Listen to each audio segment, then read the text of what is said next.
In 1478, inside a packed cathedral in Florence, a family was almost wiped out in front of a crowd of worshippers, mid-prayer, mid-song, with knives hidden under cloaks.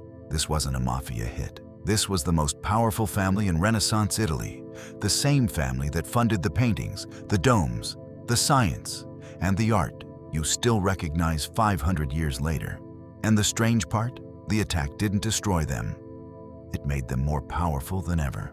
So how does a single banking family go from a near assassination in a church to secretly deciding what great art even means for the next 500 years? That's the story nobody puts in the textbook version of the Renaissance.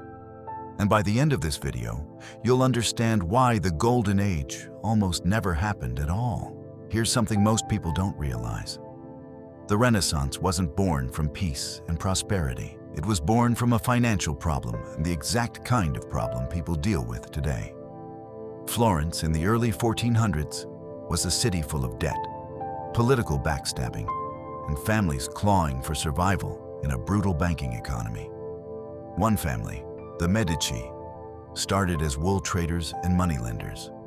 Not nobles, not royalty, just merchants trying to keep their business alive in a city that could turn on you overnight.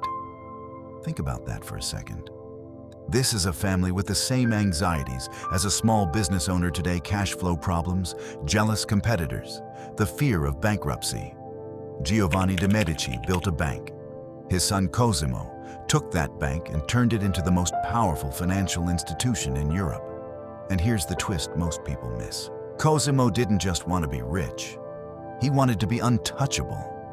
In a city where the losing political faction could be exiled or executed, being merely wealthy wasn't safety. So Cosimo did something that changed history.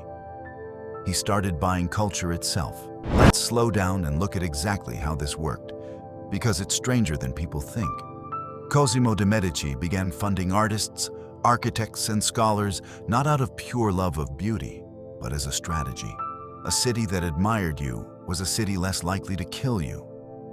He funded Brunelleschi, the architect obsessed with a mathematical problem nobody in Europe had solved in over 1,000 years. How do you build a dome that big without it collapsing under its own weight? Brunelleschi studied the ruins of ancient Rome in secret, sketching structures, testing his own engineering theories with almost no formal training in what we'd call structural physics today. When he proposed his design for the dome of Florence's cathedral, the city's own committee thought he was insane. He refused to reveal his full method, afraid someone would steal the idea before it was built. Sound familiar? That's the same paranoia you'd find in a modern inventor protecting a patent. The dome was completed in 1436 still. To this day, the largest brick dome ever constructed, achieved without modern steel supports. And Cosimo's gamble paid off. Florence wasn't just wealthy anymore. It was the most awe-inspiring city in Europe. But here's the question that should be nagging at you right now. If one family could buy this much influence through art and architecture, what did they expect in return?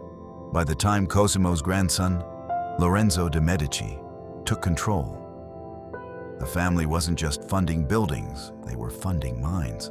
Lorenzo, later nicknamed the Magnificent, personally supported a teenage sculptor named Michelangelo, inviting him to live inside the Medici household and study among ancient Roman statues most people never got to see.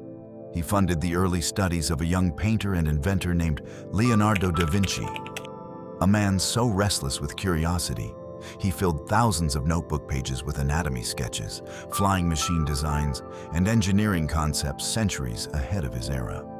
This wasn't charity. Lorenzo understood something modern brands and creators still chase today. Cultural relevance is its own form of power. A family that produced the most breathtaking art in Europe controlled the story of Florence itself. Every fresco, every statue, every philosophical debate hosted in Medici Gardens was a quiet advertisement. We are the center of the civilized world, and you should want to be near us. But powerful men make enemies. And in Renaissance Italy, jealousy didn't stay in the shadows for long. Remember the cathedral attack from the opening of this video?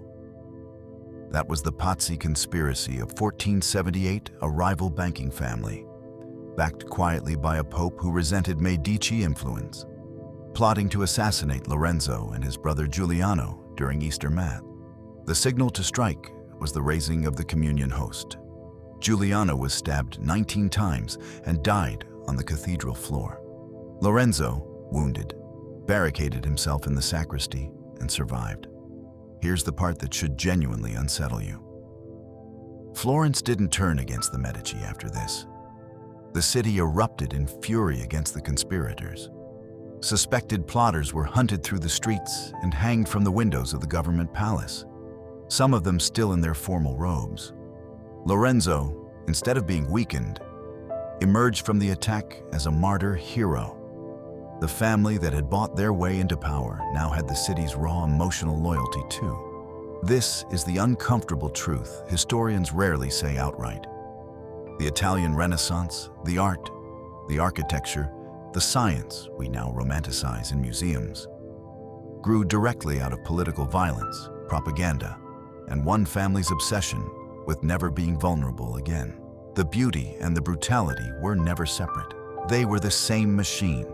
Within a generation, the ideas incubated in Medici Florence spread outward, to Rome, to Venice, to France, eventually reshaping how the entire Western world thought about art, science, and the human body itself.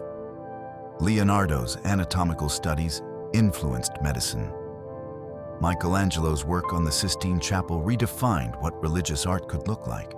Brunelleschi's dome inspired engineers for centuries.